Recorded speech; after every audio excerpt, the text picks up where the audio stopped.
Hey, what's up guys? My name is Cherno. Welcome back to my game engine series. So last time we took a look at just some maintenance talk and some of the stuff that we kind of wanted to get done before we started heavy duty kind of full steam ahead work on the renderer.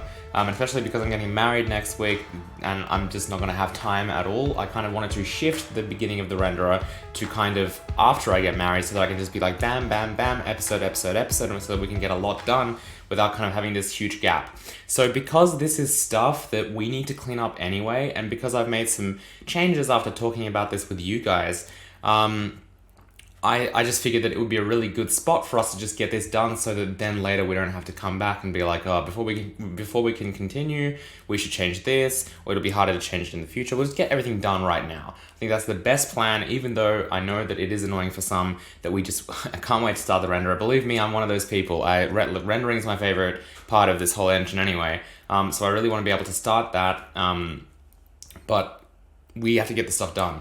So today what we're going to do is we're going to convert Hazel to be a static library, and we're also going to clean up all of our kind of build projects, I guess. And I think there are some issues with the repository as well, because if you do like a clean check out of Hazel, I think for example it doesn't include the pre-make exe file or something like that. I'm not sure exactly what happens, but we'll take a look at this kind of stuff. I just want to get everything done so that we have those pre-make files clean and as they're meant to be, without anything extra. I think the goal really is to reduce the warnings we have right now in our kind of repository to just 0. When we build this stuff, we should have 0 warnings, hopefully by the end of this video.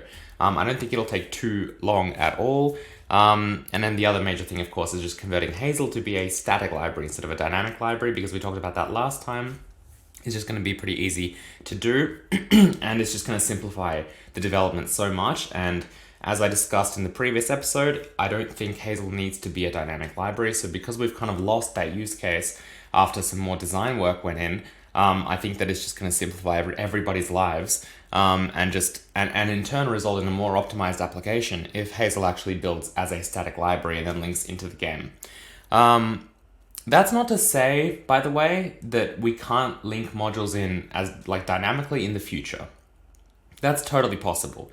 Like, what you could do and what I can explore, because I know that this was like one of those things, excuse me, one of those things that people kind of brought up where I like kind of id Software's design on like the Doom engine and everything, how they have the game as a DLL that hooks into the engine kind of runs that DLL. I like that design. Maybe we can do something like that. I don't want to for simplicity's sake and because I don't think we need it, to be honest.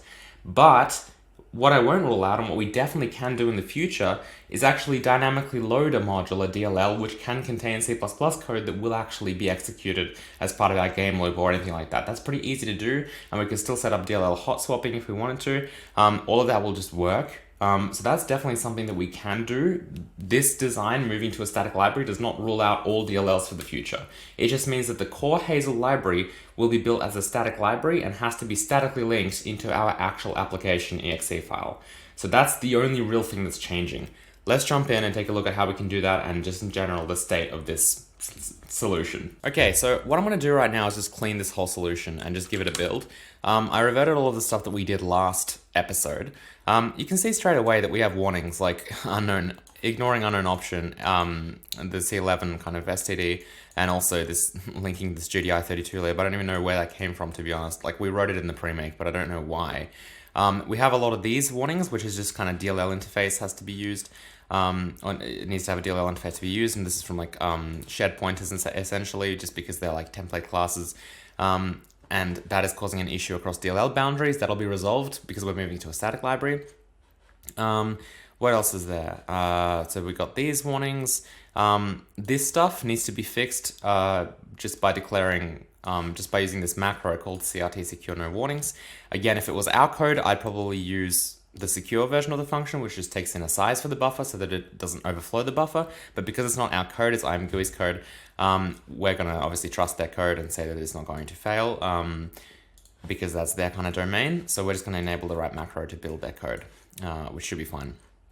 If we wanted to do that, by the way, but keep in mind, there are easy ways to fix this, right?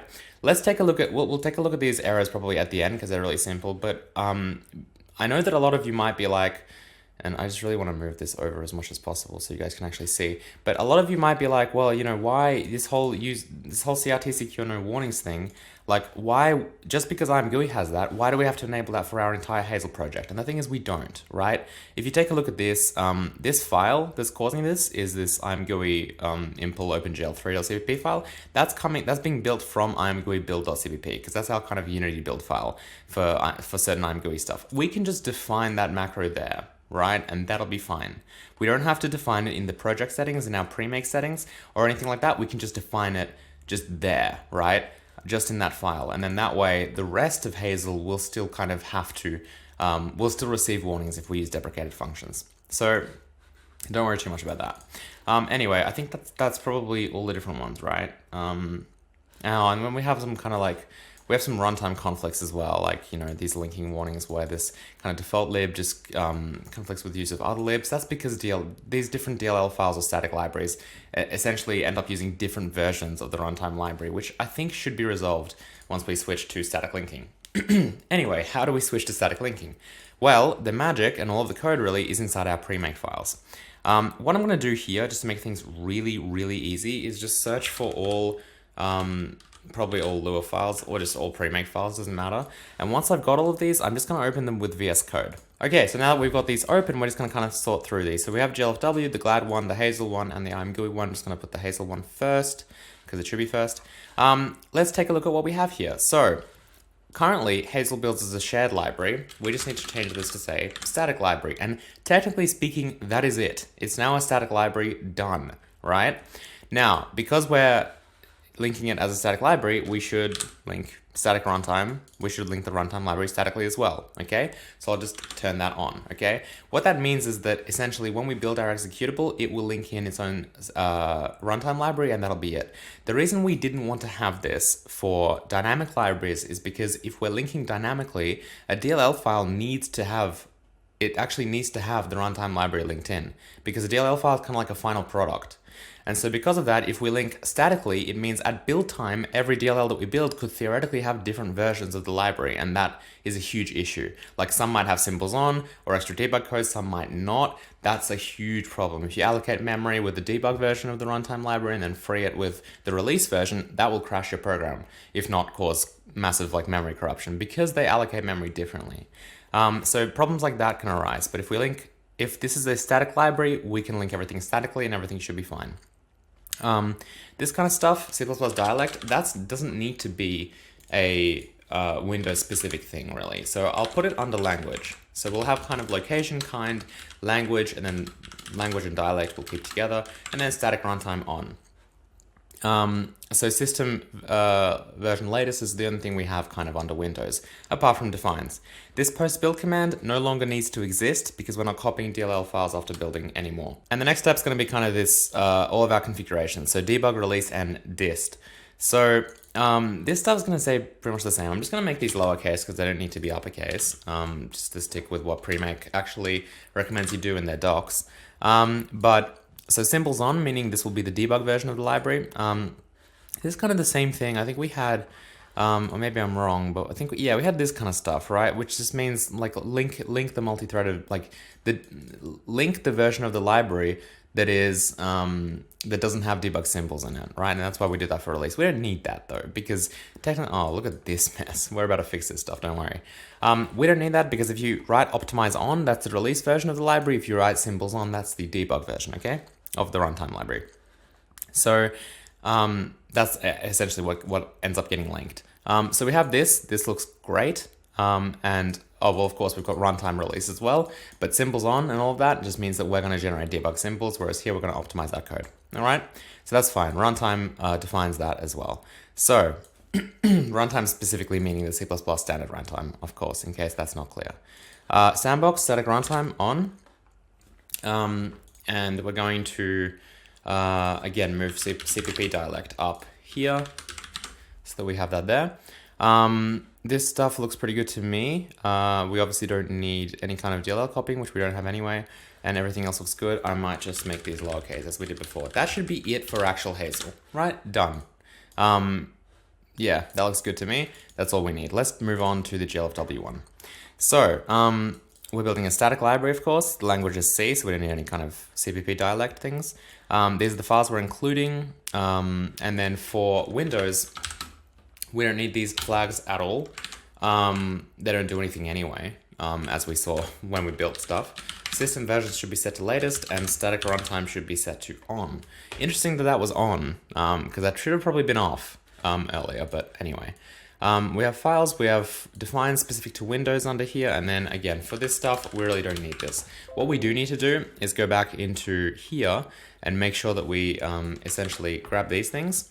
I think that GLFW only has release and debug, so we just need to make sure that we'll get rid of dist, but just make sure that we basically just have the right version of the runtime and the right symbols actually set up for debug and release, so that we do have debug symbols on for debug and optimization on for release with no debug symbols. That's cool. It's also quite common to have a mix of these, by the way, where you might have optimizations on, but you still keep symbols, but we're not going to worry about kind of advanced configurations like that at the moment. Static runtime on as well, we're going to pull this up because that should be on not just for Windows, but for everything. Okay, that looks good to me. One thing I might do is just view the white space here, just because I want to, I think it's this, just because I want to make sure that everything, yeah, you see how we have spaces here and then we have tabs here? I just want to make sure that we actually have the right thing here, because if not, it can look weird on certain text editors, and also alignment will be weird. So I'm just going to make sure that we have the same kind of white space everywhere. It looks like we're using, oh great, so we're using spaces here and tabs here. We probably should just use spaces everywhere, I feel. I mean, by the way, I prefer tabs, but yeah, okay, it doesn't matter. As long as we're using the same across the file, that's really all that matters. So we have tabs here and spaces in the other one, sure, whatever. I'm not going to worry about that now. All right, next one, glad. So again, see how we have this mix? I'm just going to get rid of that mix because I want to, so 1, 2, 3, 4. 1, 2, 3, 4. And I can just put that there. Okay, cool. That looks good. This is fine. Again, we don't need this. All I'm going to make sure is that, you know, static runtime we have over here, and that's set to on. And then let's see, what else do we need? We need to make sure that we copy this kind of stuff as well. So for debug and release, same kind of setup as before. I'll just leave one extra line there with no spacing, just like I should everywhere, just at the end of every file. Cool. And I think that's it. Well, I guess we'll see. And then the last one's I'm GUI. This actually is in the, I mean, all of them I think are technically in the submodules, so I'll have to update the submodules as well. Like I'll have to push this code to the submodules, which is fine. That looks good, and again, you know, we'll do the same kind of thing as we did before. CPP dialect in this case goes up here, so does the fact that we're linking statically, static runtime on. Of course, this builds a static library like it should. And again, this stuff will just be replaced by what we have here. I don't even know where I got the old code, to be completely honest with you guys. I think maybe I just found it somewhere online and just copied and pasted, because not really sure why all of it's so different than everything else we wrote. Okay, cool. I think that's all we need. I might be wrong, but who knows? Okay, so this looks good to me right now. What I want to do now is just kind of run our generate projects file. So here we go. No errors, great. And if we go back to Visual Studio and just reload all, we should see hopefully everything now set up as static. So if I look at Hazel now, it should have the configuration type static library. Again, I'm just going to clean everything, and because I want to do like an ultra clean as I call it, I'm just going to delete bin and bin int directories completely. Okay, so now let's build our solution and see what happens. Okay, so everything looks pretty good to me. Now, obviously, what the other big thing we need to do is actually to stop all of this stuff, locally defined symbols being imported, and all of this stuff is actually just to go into our wherever it is, this Hazel, well, let's just say application core. Just go to our core.h file, which probably should be called something like base. But anyway, I think that's what it's called in the development branch. This Hazel build DLL, we're still exporting and importing, right? We shouldn't be, okay? So technically speaking, what I can do is just, like, again, as a hack or whatever, I can just hide this behind, you know, HZ dynamic link and say if that's the case, then that. Otherwise, we can just define Hazel API as nothing, right? That's kind of the idea. So define Hazel API. All right. So that way, this gets defined as nothing, which means that if we look at literally any class here, this is just nothing, which means it kind of is just that, right? So that's kind of the idea. Now, obviously, if we never, ever, ever want to have dynamic linking ever, then we should just remove Hazel API completely, and then everything will just be declared like this. And that's probably something we will do in the future. I just don't want to waste time right now, like search and replace everything. I mean, it's not going to be too difficult. If you guys want to do this, you can just do Hazel API space and replace that with literally nothing, and that will just clear all the Hazel APIs. That should work generally well. I don't think, I mean, apart from maybe in here, you'll have to do additional work, but everywhere else that should just work. But what I'm going to do is just, again, just clean the solution after this and build everything. Okay, look at that. So this looks a lot cleaner now because we don't have those errors about the DLL interface stuff. And we don't have those warnings, sorry, not errors, warnings, but we also don't have the warnings from, you know, the wrong kind of command line options being used, which is great. So the only warnings we have left, and we can look at the error list to make sure. Oh, well, there's this one inside GUI layer where we convert from unsigned into float. So we can just add a little float cast here to fix that up. Let's do another build. There you go. We might have to rebuild. We might just have to rebuild Sandbox so that we get those original warnings back. Okay, there we go. So now we've only got 3 warnings left. And this stuff, what we could do is we just need to, again, have this macro. I'm not sure if you guys can see it all the way off the screen there. But basically this file is using functions like these, not the _s kind of secure version. And because of that, they're deprecated. And because of that, it's generating a warning. What we could do is, of course, to kind of fix that, we could go back into our pre-make files and make sure that Hazel defines, where are our defines? I mean, we don't have any defines. Oh, this is Sandbox. We don't have any defines, I think, for all platforms. It looks like we've only got defines for Windows, but in the all platforms one, we'd have to basically add CRT secure no warnings. We could do that, that's one solution.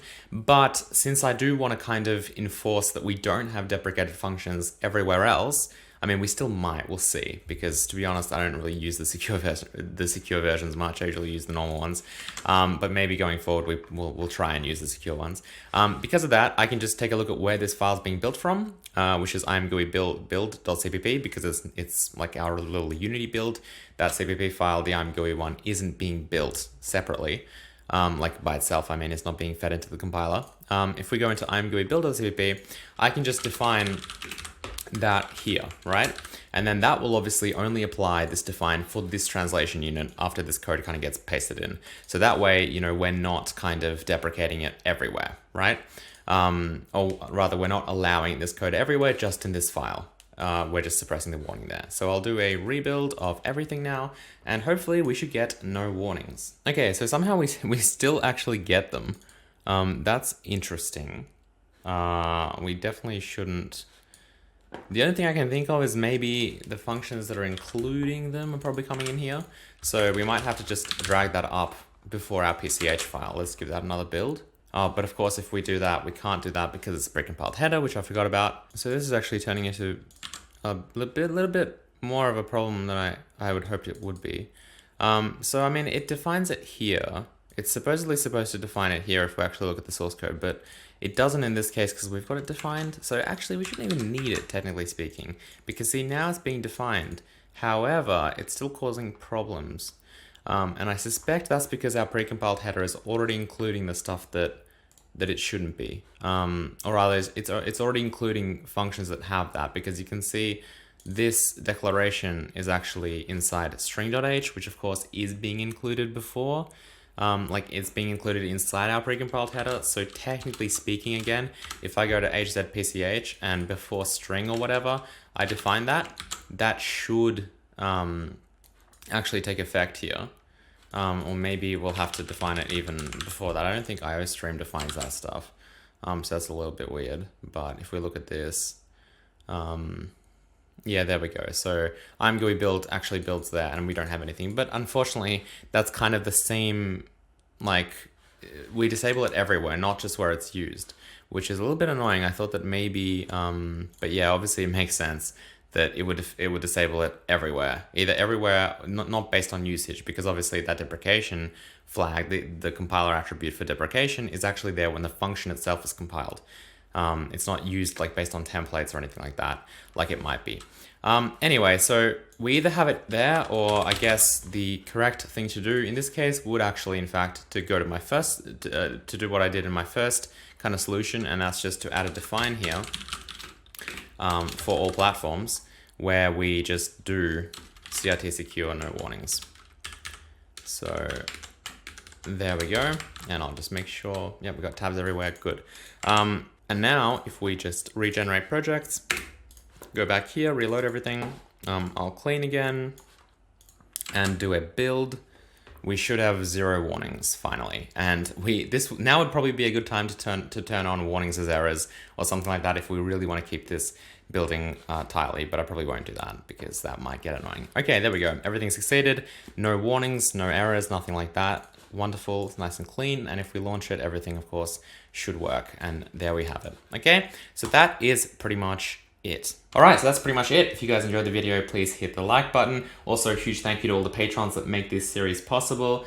I'm going to be away for like the next, I don't know, 2 to 3 weeks. We'll see. Hopefully, I should have time to maybe make a video next week because I've taken the week off work. So maybe if the wedding stuff doesn't get too much in the way, which obviously it might, and obviously I'll prioritize that. I don't want to promise anything, but I might make a video for 2 weeks from now. We'll see. But apart from that, I'm going to be away for a few weeks. So if you do want to if you don't want to just let this sit here, then if you support the series on Patreon, you can get access to the development branch, which has a lot of this kind of renderer stuff already done. So if you want to kind of jump ahead, or if you're kind of doing stuff on your own, but you want to see how I do it, or you want to just see if kind of you've done it the correct way, or how we're intending to do it, then you can definitely check that out. And also it'll really help support the series, which is great. I can't wait to be back for you guys. And we can finally get onto the renderer stuff. So yes, hope you guys enjoyed this video. I will see you next time. Goodbye.